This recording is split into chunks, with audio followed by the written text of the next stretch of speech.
Estamos gravando, o áudio está gravando. Vamos começar agora conhecimentos técnicos. Agora vocês verão o quanto de nome de peça que vocês vão ter que memorizar, que vocês vão ter que estudar. Por quê? Porque agora a gente vai estudar a estrutura da aeronave, os seus componentes, as peças principais, e espero que vocês conheçam isso, que eu vou dizer é o mínimo. Mesmo aí para alguém que vai muito bem nessa matéria e que passa lá na ANAC, e vocês todos vão passar, ainda assim existe uma diferença grande entre esse conhecimento teórico e lá no hangar, quando você chega do lado do mecânico e tenta escutar ali, às vezes parece que eles estão falando outro idioma, sabe? O nome de uma peça que você fala assim, rapaz, estudei lá em conhecimentos técnicos, mas não sei o que esse cara está falando. Então, além, né, do que vocês estão estudando aqui na teoria, o conhecimento prático de hangar, de oficina, ele é muito importante. Sempre quando eu posso, eu colo no mecânico e fico ali para tentar aprender alguma coisa, tá? Então vamos lá. A gente vai começar falando da definição do que é uma aeronave. Existem duas definições clássicas. Uma que é mais utilizada em conhecimentos técnicos, que é mais técnica, vamos dizer assim, e outra que vocês vão estudar em regulamento de tráfego aéreo, quando a gente está a fim de posicionar o que é uma aeronave em relação a princípios de legalidade, tá? Então vamos lá. O que são aeronaves? Aeronaves são dispositivos mais pesados que o ar e que conseguem manter-se em voo controlável a partir de reações aerodinâmicas. Então, grifem aí a definição de aeronave. Aqui em conhecimentos técnicos, de vez em quando essa pergunta aparece lá na banca, e aí é justamente com esse texto que vocês vão responder, tá bom? Agora, as aeronaves se dividem em dois grandes grupos, tá? Os aeróstatos e os aeródinos. Aeróstatos e aeródinos. Bom, lá vamos nós. Tudo isso que nós vamos falar é aeronave, mas eles têm princípios diferentes de funcionamento. Então, os dirigíveis e os balões são leves, conhecidos como aqueles mais leves do que o ar, tá? Então, eles voam pelo princípio de Arquimedes. Grifem, isso é importante. A ANAC vai perguntar exatamente isso aqui. Qual é o princípio que são baseados o voo dos aeróstatos? É o princípio de Arquimedes. Depois a gente vai falar um pouquinho desse princípio para vocês, tá? O exemplo clássico dos aeróstatos, balões e dirigíveis pode cair assim também, e quando cai assim é o mais fácil do mundo. Agora, aeródinos. E eu vou pedir para que vocês pensem nisso aqui, ó. Aeródinos. Se você pensar só na palavra dino, eu vou lembrar de dinossauro.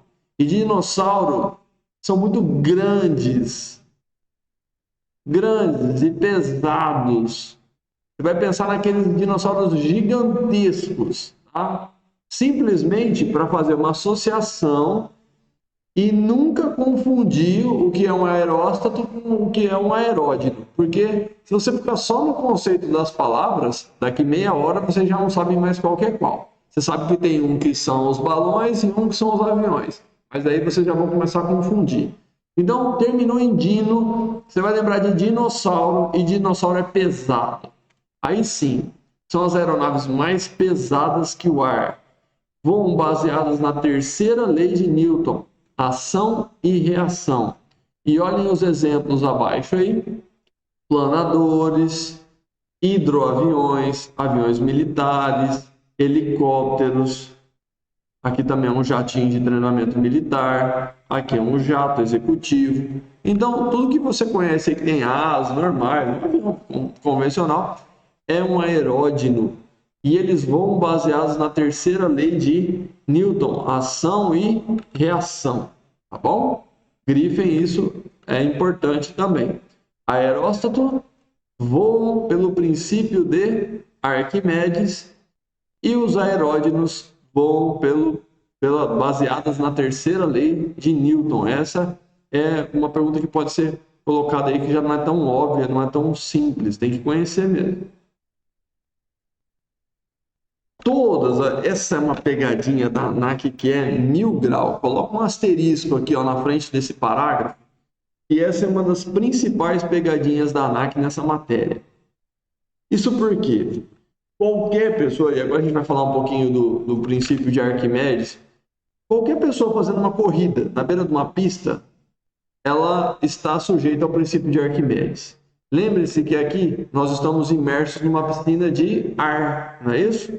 E quando a gente abana as mãos, você percebe, você sente a presença do ar. Então, quando a gente se desloca, o nosso corpo, quando nós estamos em movimento, nós deslocamos uma camada de ar. Claro que você correndo na beirada de uma rodovia, passa uma carreta e muito próximo de você, ela desloca uma quantidade de ar muito maior. Por quê? Porque a área frontal dela é muito maior que a sua e a velocidade com que ela vem também é muito maior. Mas você está deslocando uma camada de ar no seu entorno, uma carreta também está, e os aviões voando também estão deslocando uma camada de ar, uma massa de ar. É isso que diz o princípio de Arquimedes. E vocês não precisam entender o princípio de Arquimedes, que fala de força de empuxo sobre um corpo imerso em um fluido. O que é esse imerso em um fluido? É imerso no ar, tá? Mas não funciona só para o ar, também funciona para o que está dentro da água.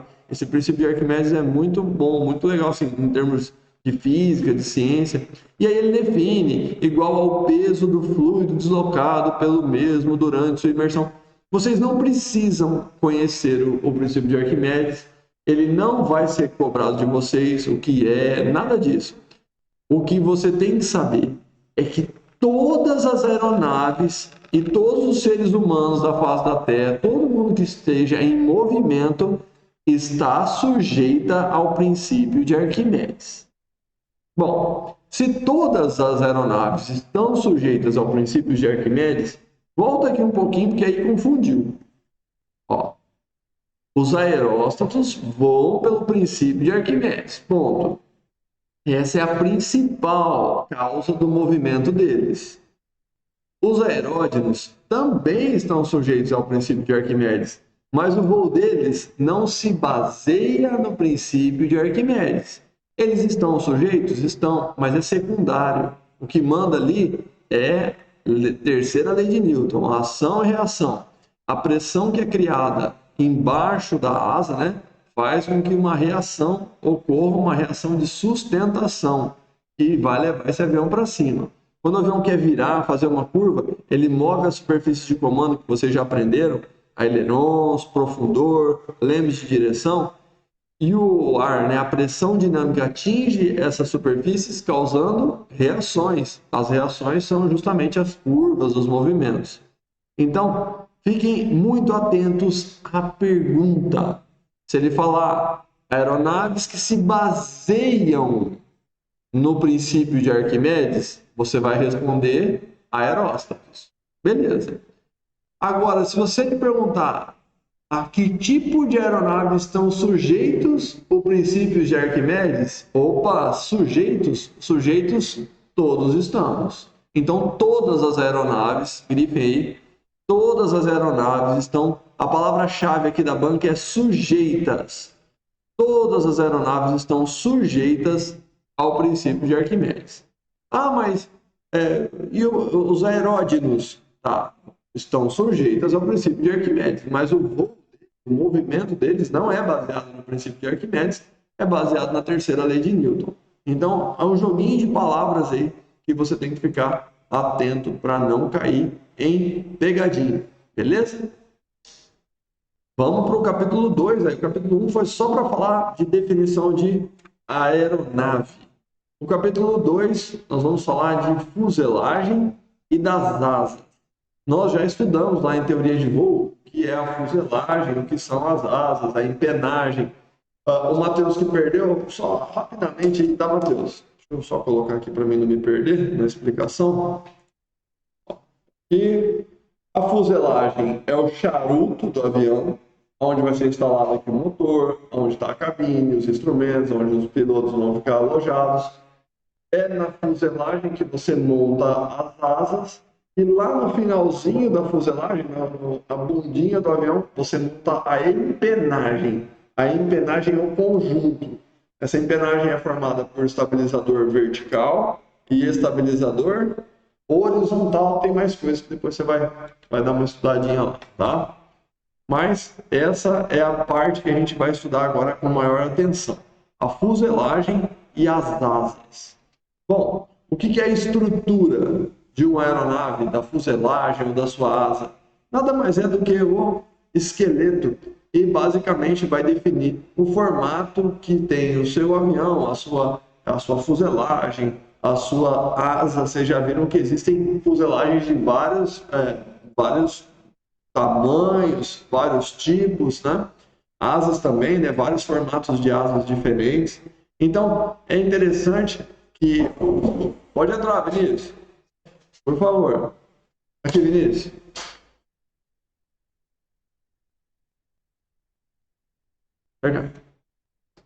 É interessante entender que essas estruturas são construídas de modo a suportar aqueles esforços estruturais, especialmente os verticais, né, que a gente estudou no finalzinho de teoria de voo. A aeronave tem que ser muito bem construída para suportar exatamente aqueles esforços verticais, né, para não causar um problema maior para a gente. Tá? Além da estrutura, o avião também é composto por um conjunto extremamente importante, o conjunto motor e hélice. Lembrando que aqui nós não estudamos motores a jato. Só uma pinceladinha, coisa pouca que a gente vai ver sobre motor a jato. Caso vocês forem avançar para o piloto comercial, o curso de piloto comercial é mais focado em turbinas. Então vai aprender mais sobre turbinas lá no piloto comercial. No piloto privado, vocês aprendem motor a pistão e também um pouquinho de turbo-hélice, né? É uma turbina, mas está acoplada a uma hélice. Então, claro que isso aqui vai fornecer o que para nós? Potência, né? Potência e tração é o que vai arrastar o aviãozão para frente e aí vai permitir a nossa operação.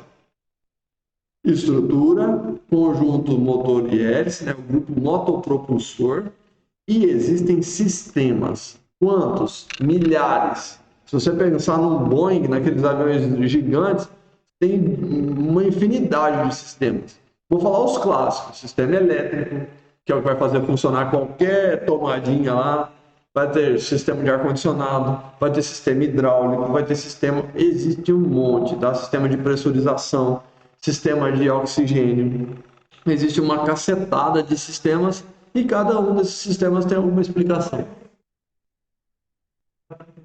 Mas é aquele, principalmente no avião grande, né, que tem sistema pra caramba, cada botãozinho daquele comanda um tipo de sistema. E aí, vou te falar, ninguém aprende a voar num Airbus, num Boeing 737, o cara aprende a voar num Paulistinha, que não tem nada. Aí, pô, você dá uma volta no Paulistinha, você pega um Voeiro, já tem mais 3 equipamentos a mais, né? Legal, agora parece que eu sou... Depois vai voar um Curisco, que já tem um passo de hélice variável, que você já vai comandar o passo, já é uma coisa diferente. Você vai voar um Bonanza, que já é um avião maior, tem ar-condicionado. Então, não vai... A transição, ela é lenta, entendeu? E aí, é claro, vai exigir estudo, muito estudo, porque né, o cara lá vai te contratar, ele te põe no simulador lá e quer saber o que você sabe. Então, quanto mais você souber daquilo que você está se comprometendo a fazer, melhor, né? Tenho alguns amigos que voam em umas companhias virtuais, e com Boeing 737, os caras sabem tudo, velho. Os caras sabem tudo aqueles botãozinhos que você vê no painel, o cara sabe tudo para que serve. Por quê? Porque voa no simulador todo dia. É a diversão do cara. Então, o cara vai memorizando. Por quê? Porque usa todo dia. Nunca tive. Não digo hoje para você que mas se aparecesse uma oportunidade, eu iria, entendeu? Mas falar para você que meu sonho de infância era um Boeing, não é não. Eu sempre gostei muito de aviação militar, entendeu? Então, eu sempre foquei mais em avião pequeno. O meu sonho é um Boeing. Oi? O meu é um Boeing. Aí a Thaisa já tem uma realidade, né? A Thaisa é comissária, né? Agora ela está trabalhou muito tempo na Europa, na Itália, então ela tem o universo dela é na aviação comercial de grande porte, então ela já tem isso como objetivo. Então, beleza. Vamos ver se você acha pelo menos onde tá o botão do rádio do bueiro, tá? Aí depois você conversa comigo aí se você vai pro Boeing. Eu tô dependendo de você, Rafael. Isso aí é bullying, né? Bullying, mas aqui a gente faz bullying o tempo todo, tá? Porque a gente tem que ser forte. Você tem que me carregar, me carregar pela mão, assim. Faço de formiguinha, mas a gente chega lá. É isso aí, isso aí. Quem que é? De quem? Ele conhece você muito, então. Ele não tem, só vem, não é muito foto, eu queria mostrar para você. Depois a gente fala uns nomes aí. Bom, vamos lá. Nós estamos falando da estrutura do avião. Ele é composto por treliças. Vamos ver se eu acho aqui uma imagem na internet. É sempre interessante para que vocês possam.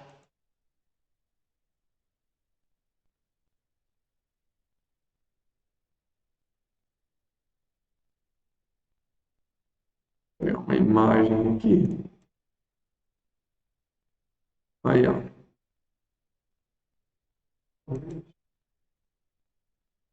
Mas que droga, criou uma imagem grande. Essa aqui tá boa. Essa aqui é pequenininha.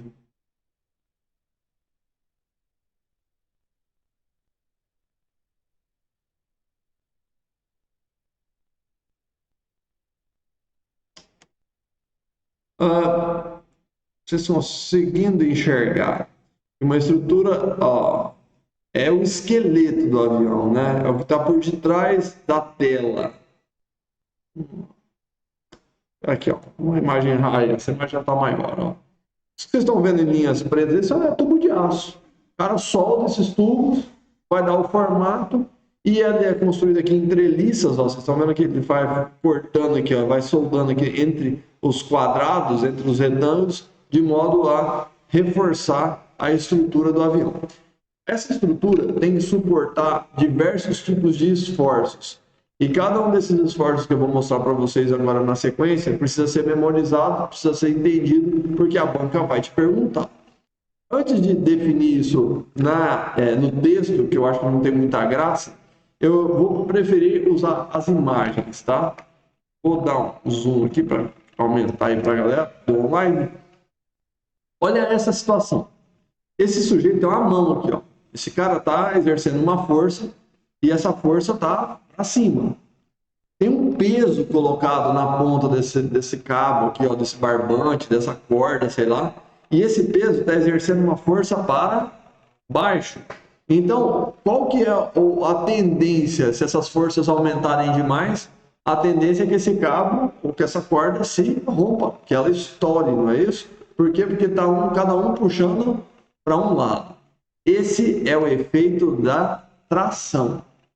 Esse é o esforço estrutural de tração.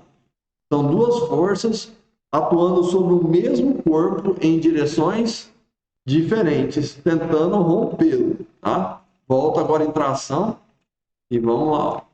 Tração, grifem. É um esforço que tenta causar, a grifem é a palavra distensão. Ó. É como se você pudesse tentar esticar esse cabo, essa corda, até que ela se rompesse. Tração é um esforço que tenta distender o material. No segundo, eu vou pedir para vocês completar esse desenho aqui, ó, fazendo uma coisa que meu pai sempre me ensinou quando fosse desenhar. Fazer o chão. Faltou fazer o chão aqui, ó. Você desenha o chão. Aí você coloca uma barra de madeira, uma estaca de madeira aqui, beleza? E aí você põe sobre essa estaca de madeira um peso. Bom, o chão está exercendo uma força para cima. O peso está exercendo uma função para baixo. E se essas forças aumentarem demais, se esse peso que você colocou ali em cima for demais, agora a tendência é comprimir o centro dessa madeira, o centro dessa escora, até que pode chegar ao ponto dela romper, dela quebrar, dela perder as suas fibras e acabar se rompendo. Aqui acho que fica mais fácil, né? O próprio nome já está dizendo o que a gente está tentando fazer. A gente está tentando comprimir o material. Então, o segundo esforço estrutural que vocês estão aprendendo é o esforço de compressão. A tração tenta distender, a compressão tenta comprimir. Então, está mais fácil até no texto. Ó. Compressão é o esforço que tenta encurtar ou comprimir o material. Então, enquanto a tração tenta distender, a compressão tenta comprimir. Fácil essa. A próxima é interessante. A próxima vai ser as duas juntas ao mesmo tempo. Olha só. A flexão nada mais é do que você... Olha o sinalzinho de mais que vocês têm na apostila aí. Tá? Se você fizer a soma da tração junto com compressão, o resultado disso é uma flexão. Imagine isso aqui, uma barra de ferro, uma barra de cobre, ó, que você pudesse ter força para envergar. Flexão é a mesma coisa que envergar, tá? Quando você enverga essa barra de ferro, essa parte aqui, ó, vou tentar grifar só aqui essa casquinha, ó. Nessa casquinha tá havendo uma tração. Ou seja, a tendência é romper as fibras aí desse cabo, dessa barra de ferro. Por quê? Porque ela está sendo esticada. Então, do lado externo da flexão, aí, de você tentar envergar essa barra, está havendo uma distensão do material. Agora, por dentro, ó, por onde você está fazendo a curvinha, é justamente onde está havendo a compressão do material. Então, ocorrem as duas coisas ao mesmo tempo. E quando isso acontece, a gente dá o nome de flexão. E o pessoal do online aí, vocês, por favor, eu não estou vendo vocês aqui, nem a fotinha de vocês. Então, caso tenha alguma dúvida, vocês me interrompam a hora que vocês quiserem, tá? Olha lá. O que é flexão? Tração e compressão conjugadas, ou seja, elas estão ocorrendo ao mesmo tempo. Beleza? Eu até gosto de deixar essa palavra que eu acrescentei, ó, porque às vezes a pessoa fica só no flexão e não entende muito o que é uma flexão. E flexão é a mesma coisa que envergar o material. Agora, meus amigos, vem uma que é muito bonita e que você provavelmente, o que a ANAC vai tentar fazer com você é te confundir. Vai tentar criar uma confusão entre cisalhamento e atração. Por quê? Observem que na atração, o sentido das forças são opostos, não são? No cisalhamento, também. Então, qual é a diferença? A diferença é que na atração é uma peça só. No cisalhamento, eu tenho duas peças. São dois braços articulados por um pino. Vocês estão percebendo que tem um pino atravessando aqui, ó? Existe um pino que está prendendo essas duas hastes. Então, se você tem cada uma desses bracinhos puxando numa direção diferente, é claro que o parafuso que está ali dentro, ele pode ser até decepado, ele pode ser quebrado. E isso acontece com até certa frequência na aviação, tá? Por isso, né, Renan? O que você faz, Renan? Quando você chega aqui bem cedinho, você monta no avião e dá partida? A gente faz o cheque visual. Você faz um cheque visual. Tem os parafusos que ficam na asa, né? Ali que unem justamente ali o aileron ao restante da asa. E ali você tem pinos e contrapinos. Então esses pinos, eles sofrem exatamente esse esforço aí, ó, o esforço de cisalhamento. Então todo dia, antes de voar, eu vou lá e dou uma olhada para ver se aquele parafuso está inteiro. Porque tudo que é material, tudo que é metal, ele foi feito para durar uma determinada... Ele tem uma vida útil. E um dia essa porcaria vai quebrar. Então, por isso tem um monte na asa. Você não está dependendo de uma só. Mas, se tiver um trinco ali, se tiver alguma coisa, eu já vou ficar de olho e a gente vai solicitar que seja reparado aí o avião. Tá bom? Então, o cisalhamento, cuidado para não confundir com a tração. Olha lá no texto. Cisalhamento tende a deslocar duas partes de uma peça de forma, grifem aí com força a palavra paralela. Você tem duas peças paralelas movendo-se em sentidos contrários. Aí, quem vai sofrer essa força de cisalhamento é aquele pino, né? Aquele parafuso que está ali no meio, fazendo a união dessas duas peças. O último, quinto, né? E último é o mais fácil também, até para efeito de banco, que dificilmente ele cai. Por quê? Torção. Torção é você torcer o material, né? Imprimir ali uma força rotacional. Não tem muito segredo não lá. Sentido de rotação em torno do próprio eixo. Então, as asas, toda a estrutura interna de uma asa, toda a fuselagem, tudo que está por debaixo da capinha aí que você está vendo no avião, elas são desenhadas, soldadas, construídas de modo a suportar esses 5 tipos de esforços estruturais. Um avião bem projetado é um avião que vai suportar esses 5 esforços. É claro que tem parte que vai ter mais esforço de compressão, outra parte do avião vai ter um esforço maior de tração e assim por diante.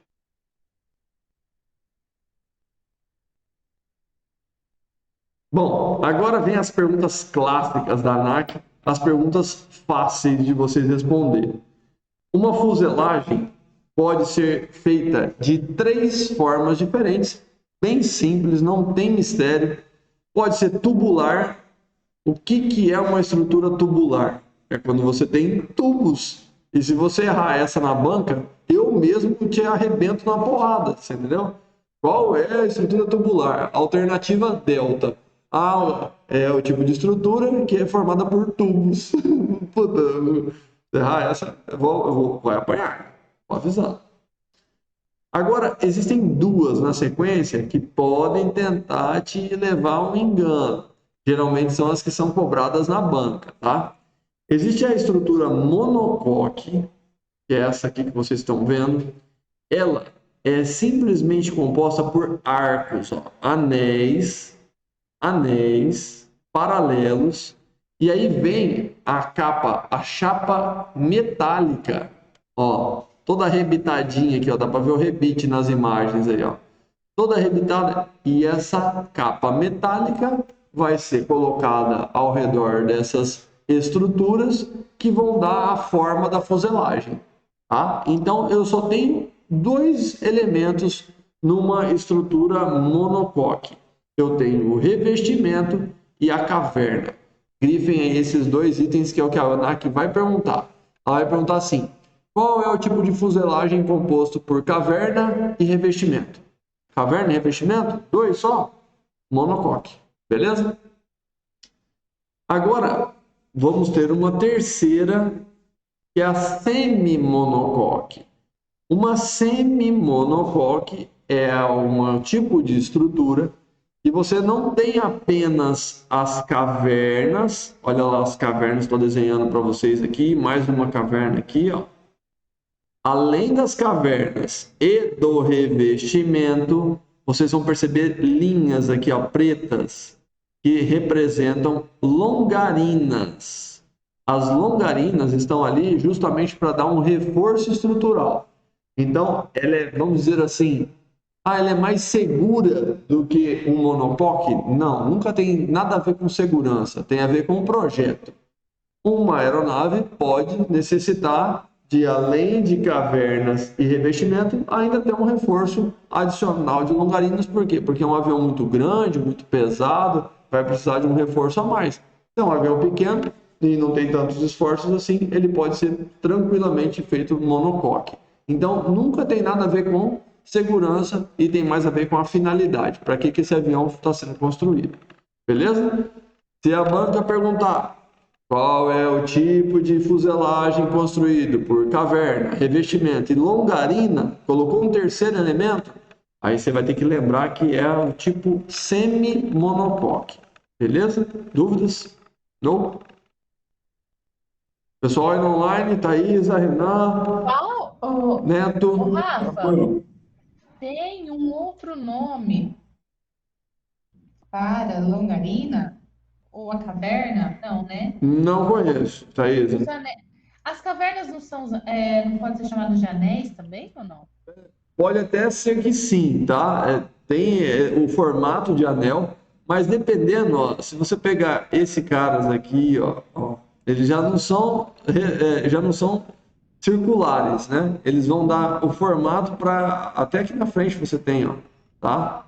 Então ele vai dar formato para fuselagem, mas sim, já ouvi alguém se referir a isso como anéis, mas para ANAC não, tá? Na ANAC, ANAC para não. banca eu nunca vi, tá bom? Ah, tá.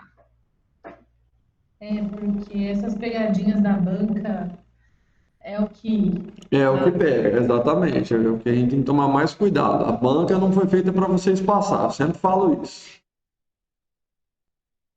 Agora a gente vai falar das asas. Então, o resumo de fuselagem é tubular, monocoque e semi-monocoque.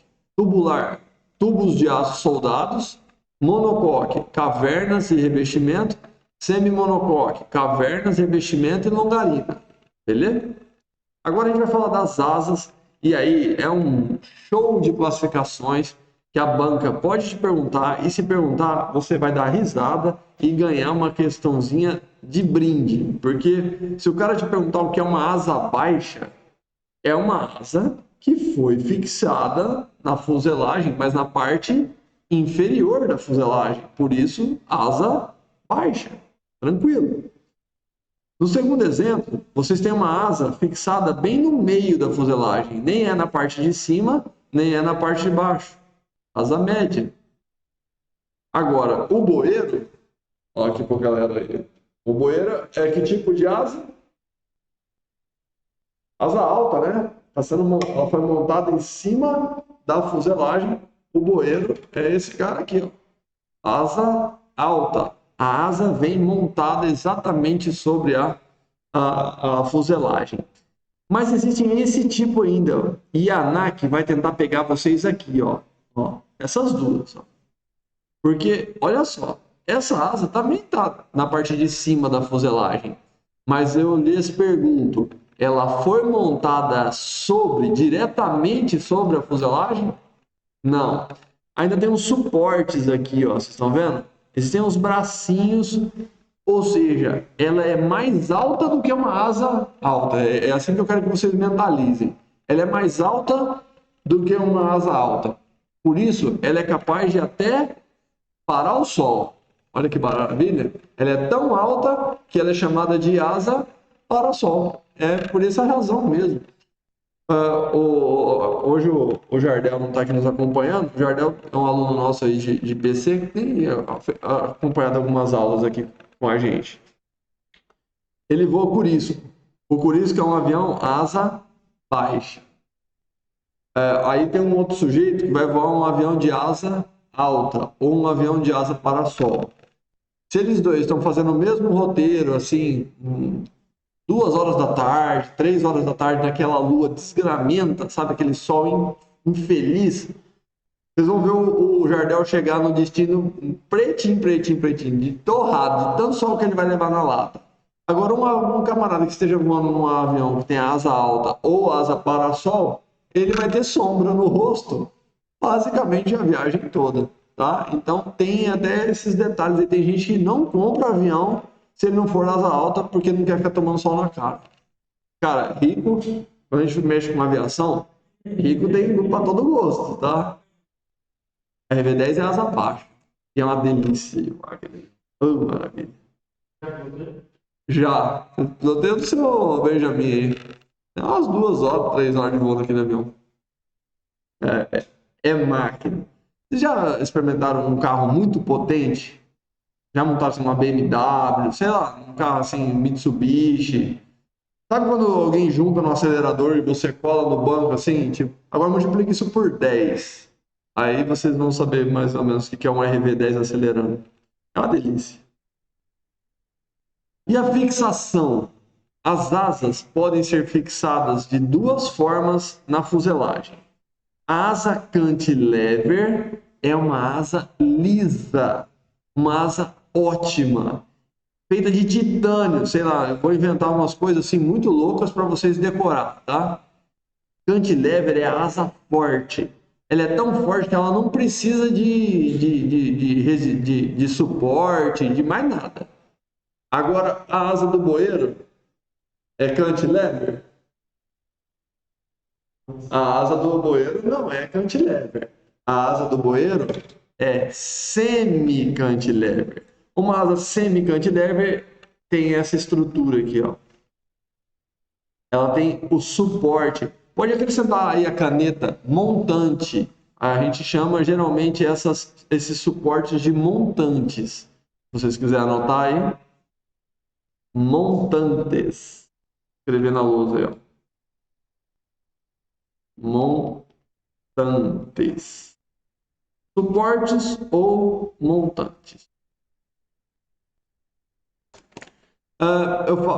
De novo, eu falo assim para vocês, para facilitar a memorização, mas não tem a asa mais forte e a asa mais fraca.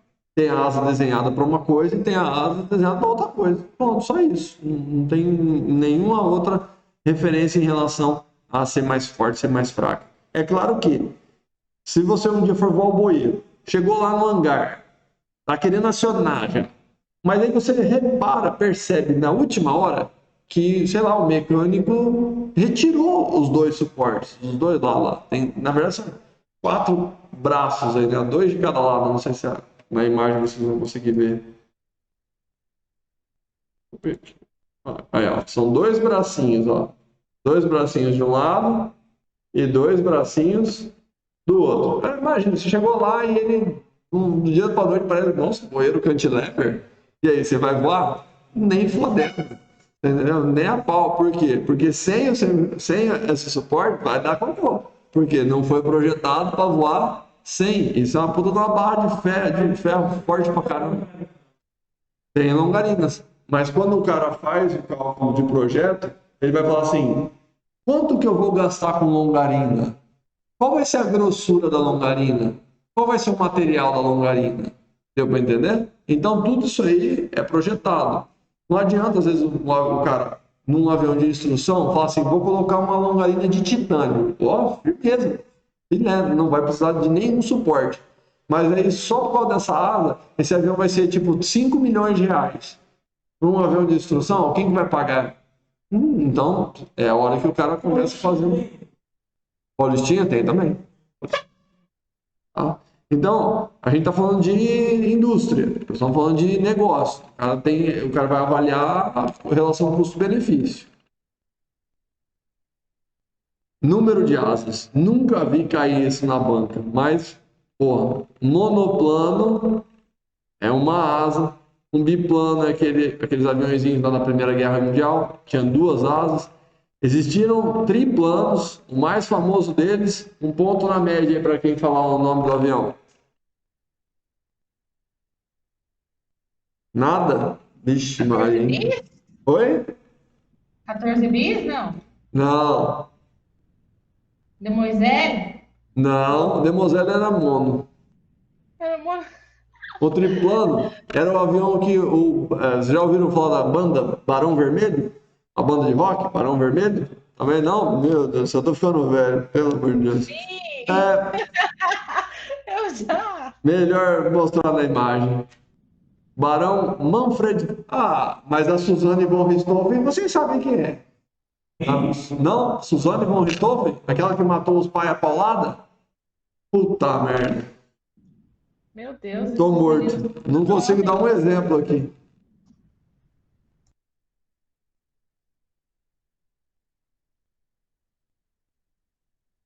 Esse aviãozinho aqui, ó. Tá? Esse é um Fokker. Esse é uma fabricação holandesa, mas usado pelos alemães na Primeira Guerra Mundial. E o maior ás da Primeira Guerra Mundial, o barão Manfred von Richthofen, voava um camarada desse. E numa situação de guerra, ainda mais agora que vocês estão vendo na Rússia, lá na Ucrânia, sempre se pinta os aviões de cinza, de chumbo, dependendo do lugar onde eles vão operar. Para quê? Para que você não consiga reconhecer ele visualmente tão fácil.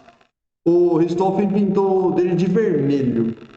Por quê? Porque ele queria que os caras já vissem ele de longe para botar pavor, entendeu? Ele chegava e saía correndo. Então esse é um triplano, tá? Ah, é por isso que chama Barão Vermelho a banda? É Por conta do Barão Vermelho. Ah, uma lenda da aviação. Oi? Não existe mais a banda, né? Mas o ex-vocalista, né? Aí não é possível, nunca ouviu falar de Cazuza, Frejá. Frejá também tem carreira solo agora, mas. é.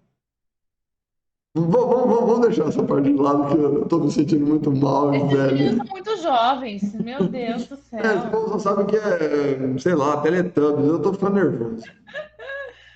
Formato de Peppa asa. Pig. Formato da asa. A asa do bueiro é dessa primeira aqui, ó.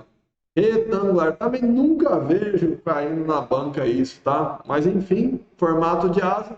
A asa pode ser retangular, pode ser trapezoidal, pode ser elíptica, como o que vocês têm na capa da primeira apostila, que é o Spitfire, ele tem uma asa elíptica. Pode ser um avião como os Mirage, caças franceses, que são aí, ó, tem a asa em delta. Delta porque forma um triângulo, tá? Lá da matemática que vocês corriam da escola, lembra que tinha que calcular o delta? O delta é um triângulo. Agora vem elementos que realmente, coisas que caem bastante na banca, tá? Dessa asa aqui já tem bastante coisa que a gente já aprendeu, mas vamos lá. Vamos diferenciar agora uma asa revestida por tela ou por lona de uma asa revestida por metal. A segunda asa que vocês têm nessa página, um pouquinho mais abaixo, ela tem um revestimento metálico, tá bom? Revestimento metálico, classicamente metálico. Bom, vamos lá. Esse cara que tem revestimento de lona é o Paulistinha. O Paulistinha é totalmente entelado, ele é totalmente revestido de tela. As asas, a fuselagem, tudo. Então, olha só, tem um bordo de ataque, que é a parte gordinha da asa, aquela parte da frente. Existe o bordo de fuga, vocês também já estudaram. Vocês já sabem que isso aqui é a ponta de uma asa, vocês não precisam nem entrar num curso de piloto para saber que isso aqui é a ponta da asa, né? Pelo amor de Deus. A raiz da asa é onde a asa é presa na fuselagem, bacana. O suporte, vocês acabaram de ver, é o que define aí um cantilever, né? Um semi-cantilever, bacana, legal, dá um apoio para a asa. E aí vem a parte principal. O principal elemento de uma asa é a longarina, e isso já é a pergunta da banca. A banca vai te perguntar: qual é o principal elemento de uma asa? O principal elemento que resiste a esforços estruturais de uma asa é a longarina, tá? A longarina é uma bela de uma trave de metal maciço, rígida, vigorosa. É ela que aguenta o peso do avião. Tá? Então a asa não quebra justamente porque aqui geralmente nós temos duas, tá? Ó, tem uma longarina, eu estou pintando a longarina aqui na frente e depois tem uma longarina secundária aqui atrás. Aqui seria interessante até pegar essa imagem.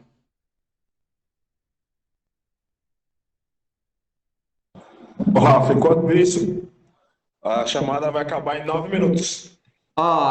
Puta que pariu, eu loguei com a conta errada, pô. Não tem problema. Deixa eu só, dá para finalizar essa explicação? Eu encerro a aula e entrou aqui com. Ó, como eu sofro. Tenho 15 contas diferentes no Google. Aqui, pariu. Bom, mas a gente finaliza essa aqui.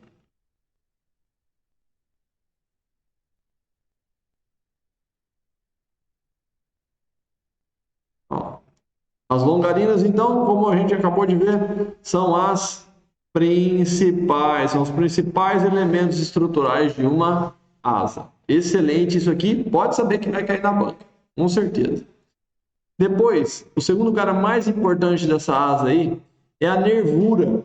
A nervura, Matheus, é essa peça de madeira que você está vendo aí encostada na parede. Ó. Isso é uma nervura. tá? Então a asa tem várias nervuras, ó.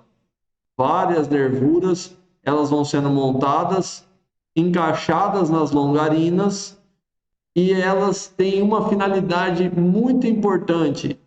Elas dão formato, grifem aí, ó, formato aerodinâmico à asa. São elas, as nervuras, que dão o formato da asa.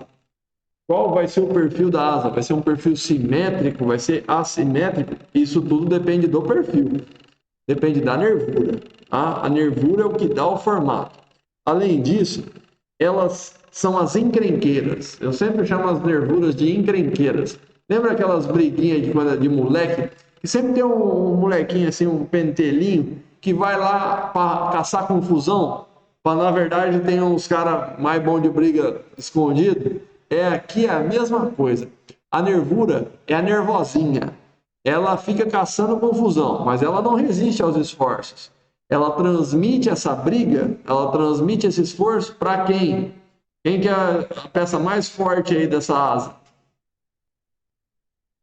Para a longarina. Então é o que você vai ler aí na sequência. Ó. Transmitem os esforços aerodinâmicos do revestimento da lona para a longarina. Tá bom? Então ela é como se ela captasse aquela pressão dinâmica que está vindo ali do ar, né, do vento relativo, e transferisse esses esforços para as longarinas. É a longarina que vai aguentar a porra. Além disso, tem mais duas coisas importantes. Lembrando que essa figura é para asas que são revestidas por tela, por lona, tá? Aí eu preciso de mais dois elementos, porque a lona, essa tela, ela não resiste a nada, tá? Ela não resiste à tração, à compressão, a nada, porque ela é muito simples. Então você coloca tirantes. Os tirantes são cabos de aço. Eu vou pintar eles de vermelho aqui, ó. Eles vão formando um X assim, ó. Ó. Estou passando por cima dos tirantes, ó.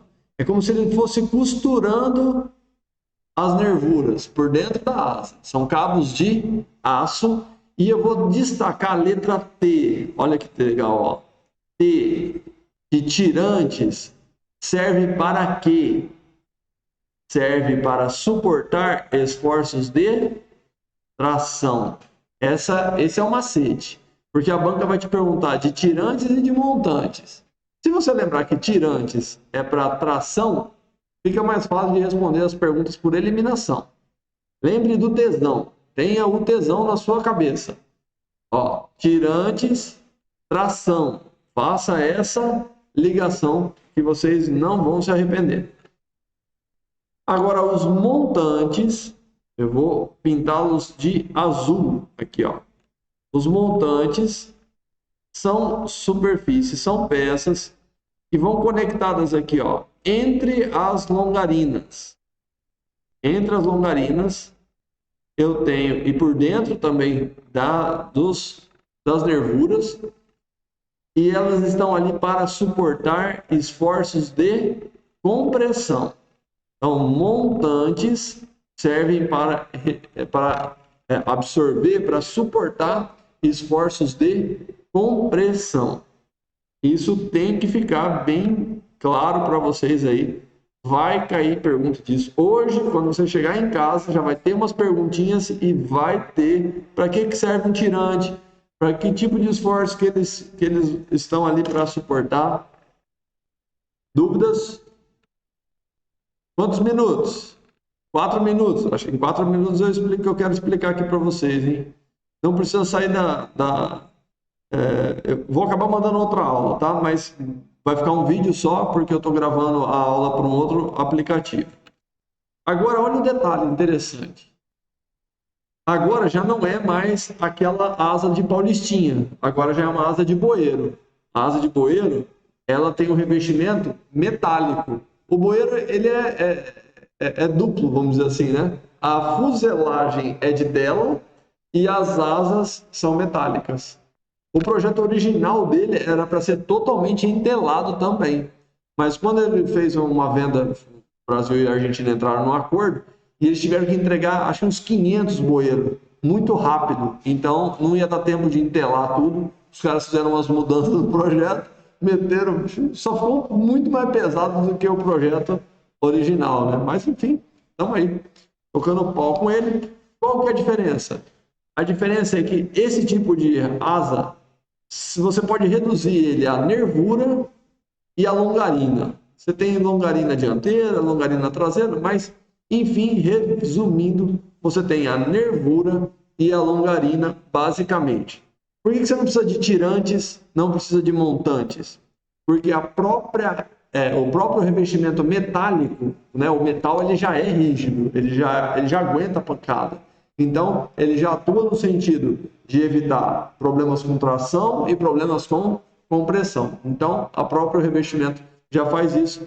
Então, separem isso legal na mente de vocês, tá? A imagem de cima é para uma asa em tela, entelada.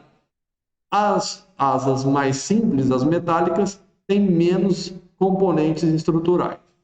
Beleza? Rafa, você tem algum modelo de avião de tela ainda? Tem vários. Aqui no Aeroclube a gente opera o Paulistinha, aquele amarelinho que eu já prometi para vocês que eu vou mostrar, mas que eu nunca mostro. Ele é de tela? Totalmente Olha. entelado, fuselagem e asas. Nossa, Tá? eu nunca vi. Ó, eu vou encerrar essa chamada e já mando outra para vocês aí na sequência, tá? Mando no grupo para vocês em 1 minutinho, tá bom? Beleza.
Essa miniatura.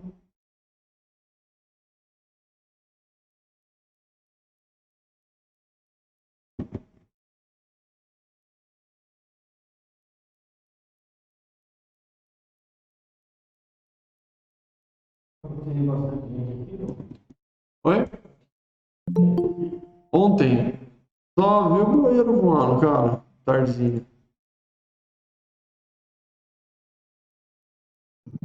Tava um tempo feio, né? Tempo de chuva.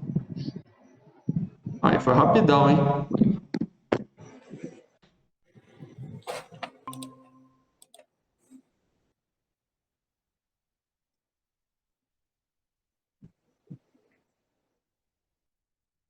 Só tá faltando a Thaísa. Aí, chega.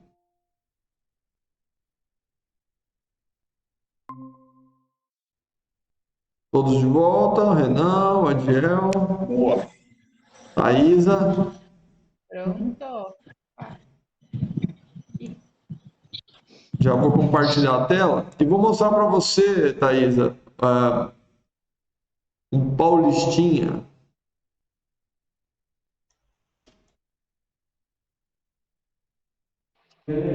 Rafa, só uma pergunta. Oi. Qual é melhor para o Paulistinha ou o Will? Ah, essas são as perguntas difíceis, pô. Ó, eu vou falar o seguinte para você. Num dia parado, assim, sem vento, fresquinho, de tardezinha ou de manhãzinha, sou mais o Paulistinha. Você vai ter um voo mais agradável, um voo mais gostoso, ele é mais dócil, ele aceita mais erro, ele te ajuda, vamos dizer assim. Agora, assim, já começou a esquentar ou tem vento, cara, aí ferrou. Aí o Paulistinha é uma pipa, cara. Imagina uma pipa no meio da ventania e você lá dentro tentando pousar ele. Aí ele vai exigir do cara. Já vi poucos. O ex-instrutor aqui, o Cowboy, teve dia dele decolar com um outro aluno lá também, que era um cara que era tarado em Paulistinha, que eu falei assim: só vocês dois juntos, né, pra entrar numa roubada dessa. Porque o negócio é complicado. Se você for pousar ainda na grama, numa pista de grama, ainda vai. Agora, no asfalto, cara, num dia de muito quente, rapaz, você chega, você arredonda para pousar ele, ele flutua. Ele flutua, ele vai. Qualquer térmica que ele pega, ainda mais no asfalto que esquenta muito, né? Torna a operação mais difícil. O bueirão não, o bueirão já é mais patão, assim, sabe? Então ele chega e você já tira o motor, ele já vai afundar e você já vai trabalhando ele aguenta mais. Quando eu comecei a voar, eu tinha essa dúvida. Faço o meu PP, minhas 40 primeiras horas no Paulistinha ou no Bueiro, né? Eu tinha os dois para escolher. Alguns amigos meus, né, que já voam, são pilotos, e nem são aqui, né, ninguém aqui do Aeroclube, me aconselharam a voar o Bueiro, porque ele é mais touro bandido, entendeu? Ele é mais chato, ele é mais tinhoso, ele não é dócil, ele não te ajuda, você sofre, mas qual que é a vantagem? Você aprende nele, depois vai voar o Paulistinha, e aí você vai ter um voo mais prazeroso, mais tranquilo. Quando faz o contrário, geralmente as pessoas refugam depois o Bueiro. Então, eu prefiro o Bueiro, tá? O Bueiro para ensinar, para colocar vocês numa condição de pilotos mais técnicos, mais qualificados, o Bueiro vai exigir mais de vocês, tá? Beleza, estamos aí de novo, compartilhando a tela com vocês. Vamos falar agora um pouquinho. Vocês já estão vendo minha tela, né? Tá tudo certinho aí? Tá certinho. Agora a gente vai falar de trem de pouso. Trem de pouso deve ter sido inventado. Você sabe que ele chama de trem de pouso por causa que o Santos Dumont era mineiro, né? Então, como é que vai dar o nome dessa peça aí? O mineiro fala que tudo é trem, né? Então, é o trem do pouso aí, ó. Virou trem de pouso. Porque que relação que isso aí tem, né? Nenhuma. Então aí, ó. Trem de pouso, claro, suporta o peso do avião no chão, vai permitir o táxi, não vou nem grifar isso aí, porque isso aí é óbvio, tá? A questão é que existem diversos tipos de trem de pouso, tem tipo, a gente vai falar aqui de rodas, tipos de amortecedores, sistemas que recolhem, que não recolhem, enfim, aí é mais interessante. De novo, vem uma sequência de classificações que, quando cai na banca, seja feliz. Fique muito feliz, mas difícil de ter, tá? Existem hidroaviões. O que é um hidroavião? É aquele que só é equipado com flutuadores. Esse cara não pode pousar numa pista de asfalto, não pode pousar numa pista de grama, porque ele só tem flutuadores, ele só fica restrito à operação na água, por isso ele é chamado de hidroavião. Aí existe o trem de pouso. Nesse caso aqui é um trem de pouso convencional ou é triciclo? Triciclo. Triciclo, muito bem. Tem trem de nariz, então ele é um triciclo, muito bom. Agora existem, claro, os aviões que são anfíbios, como as cobras, os jacarés, os lagartos, que se dão bem tanto na água quanto na terra. Então, um avião anfíbio tem os flutuadores, mas também tem o trem de pouso. Então, qual é o tipo de aeronave que pode operar na terra e na água? É o avião anfíbio. Na terra, é o avião terrestre e apenas na água, o hidroavião.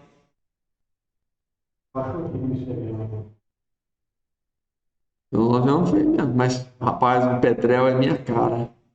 Só para mim pousar no meio do Paranazão e pescar lá, sozinho, né? Foi? Petrel? Ver se eu acho aqui rapidão.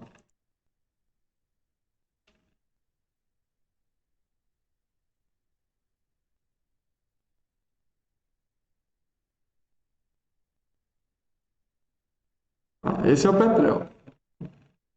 Ele pousa na água, mas ele é anfíbio. Olha lá, ele tem o trem de pouso também. Então, minha cara é isso aqui, ó. Oi? Eu gosto, hein? Duas coisas que eu ainda preciso aliar: pescaria e aviação. Já deu certo algumas vezes. Eu já tô fazendo uma má intenção. Já tem até um voo de navegação com o Renan, né? Lá para Água Clara, né, Renan? Fazer um voo de pescaria. Só marcar. Esse é o problema, rapaz. Tá doido. Isso coça as lombrigas do pescador. Então, tem aviões como o Boeiro, como o Paulistinha, que tem um trem de pouso fixo. Então, acabou. Ele não recolhe. Então, ele vai ficar ali dando aquele arrasto. E o arrasto causado pelo trem de pouso tem nome. Vocês lembram como é o nome do arrasto causado pelo trem de pouso? Induzido?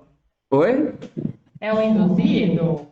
Meu Deus. Não, parasita. Parasita, exatamente. Parasita. Cai na banca esse, hein? Pode tratando de memorizar. Esse é o arrasto parasita. E não tem como você se livrar desse arrasto parasita, tá? A não ser que você seja retardado, como eu e uns amigos meus, que no simulador gostávamos de usar o JU-87 Stuka, um avião de bombardeiro, de mergulho, e também tem o trem de pouso fixo, ó. Ele tem um trem de pouso fixo e carregava bomba pra caramba. Claro que com esse trem de pouso fixo, ele ficava muito lento. Então a gente decolava, dava um mergulho, um rasante, passava perto de alguma coisa para arrancar, para bater e quebrar os trens de pouso. Claro que no simulador, tá, gente? Pelo amor de Deus, isso aqui é videogame, tá? Arrancava esses trens de pouso e aí depois ficava lisão, você ganhava velocidade, entendeu? Mas olha que retardado. Claro que alguns colegas sempre davam uma errada e já quebrava o avião ali mesmo, né? Mas não tem jeito de você eliminar esse arrasto parasita, não. Aí é que vem as sacadinhas pegadaças da ANAC. Pegadaça, pegadaça. Essa é cruel com vocês. Existe o trem retrátil e existe o trem escamoteável. Eu vou começar pelo escamoteável, que é o que vocês têm na mente. Quando vocês veem um avião, aqui no Aeroclube, um Boeing, qualquer avião, recolheu o trem de pouso, guardou esse trem de pouso, fechou a saída lá, então isso é um trem de pouso escamoteável. É o melhor sistema que existe, tá? O trem é recolhido e fechado no compartimento específico. Qual que é o arrasto parasita desse trem de pouso? Zero. Esse trem de pouso já não vai oferecer arrasto parasita nenhum. Mas existe esse cara aqui, ó, o trem de pouso retrátil. E a palavra retrátil dá uma vontade de achar que ele retrátil é aquele que guarda, que retrai. Ele retrai, mas ele não retrai totalmente. Tem uma setinha aí, ó, e tem a tampinha, a parte de baixo do pneu do trem de pouso continua à mostra. Então, o sistema de trem retrátil, ele recolhe, mas ele não fecha, não fica guardado num compartimento, e esses pneus ainda ficam ali, gerando um pouco de arrasto parasita. Diminui? É claro que diminui, mas não é o melhor sistema, mas a palavra retrátil induz muito você a errar na banca. A banca vai falar: qual é o tipo de sistema de trem de pouso que retrai, olha só, retrai as rodas para um compartimento interno, fechando-as totalmente. Fala retrai, aí você vê lá na letra alfa, retrátil. Parece que está te convidando, e tá te convidando a se ferrar. Então toma cuidado, beleza? O que guarda, o que fecha é o escamoteável. É o melhor deles. Isso aqui nunca vi cobrar na banca, mas vou falar rapidamente, tá? Um Boeing. Tá. E o escamoteável, né? É dos aviões grandes, então. Sim. Do 737, Sim. 320. Isso. Não, esses aviões são, né, mais sofisticados, ainda mais. Eles vão a alta velocidade, né? Então, eles têm que ter arrasto muito, o menor arrasto possível, né? Tá. Olha lá. Você tem um avião que decola convencional, aquele que come pista pra caramba para poder decolar. Tem aviões que decolam curto, stall, mas não é o stall da manobra de stall, não, é uma abreviação, tá? E existem aviões que decolam e pousam na vertical, tá? Existem aviões militares. Não vou nem entrar em detalhes, isso aí nunca mais vi aparecer.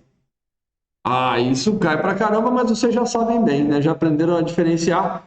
Existe o trem de pouso triciclo e existe o trem de pouso convencional. O convencional é o que tem a bequilha. O triciclo é aquele que tem o trem de nariz, também chamado, também conhecido de trequilha. Olha que nome esquisito aí, tá?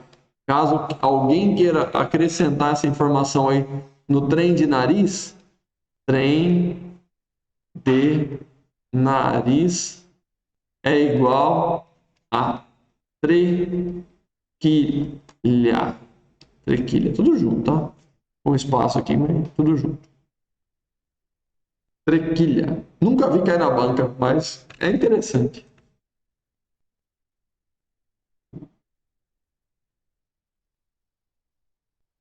Falamos do recolhimento, falamos da disposição desse trem de pouso, né? Pode ser convencional, pode ser triciclo. Agora nós vamos falar das formas de amortecer as pancadas que seguramente vocês vão dar no nosso querido bueiro. Isso é inevitável.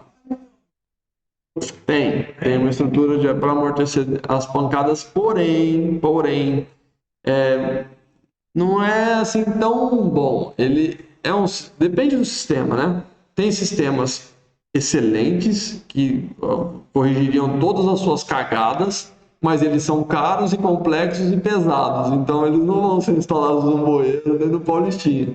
Você vai ter sistemas simples que amortecem pouco e que, se você fizer cagada, ele vai fazer tipo assim, você dá um tapa na cara do sujeito e o cara, a reação instintiva é o cara dar uma na sua cara também. Então é chumbo trocado, entendeu?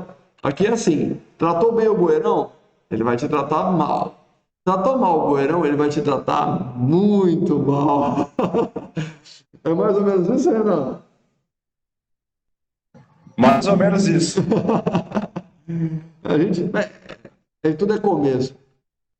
De vez em quando aparece um louco aí que consegue já sair com o bueirão sem sofrer, mas a 99% dos alunos vai sofrer com ele não para voar, é ele no chão. No chão a gente fala que ele é meio touro bandido. Ele vai para um lado e vai para o outro. Você tem que cercar o bicho, você tem que agarrar ele na unha.